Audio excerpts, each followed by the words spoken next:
avuddeyo kati bamugobye mu kiraabu ng'ayingira naye nga toyingira wano. Yakoze ki? She's a star. She's a star. Kale Mukama Katonda sabira eggwanga, sabira buli ali ku programu eno nga mulwadde omuwonye, sabira buli muntu nga talina mukisa ogumuwe, nsabira ayina endwadde ezitawona. Bayibuli egamba nti gwawonya endwadde ezitawona mu Yeremiya 3:27. Nsabira omuntu nga abuliddwa omwana, Mukama amuwe omwana. Nsabira omuntu atalina ssente, Mukama amuwe ssente. Nsabira omuntu nga yali mulokole n'agwa addemu asituke addeyo mu kyaki. Nsabira ayagala okulokoka ng'atidde, Mukama amuwe amaanyi.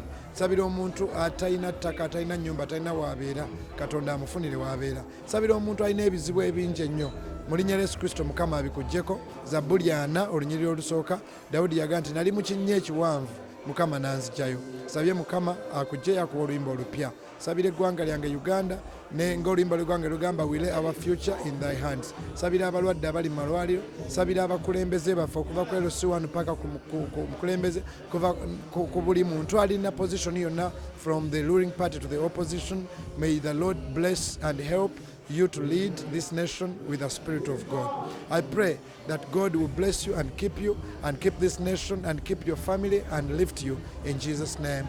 Amen.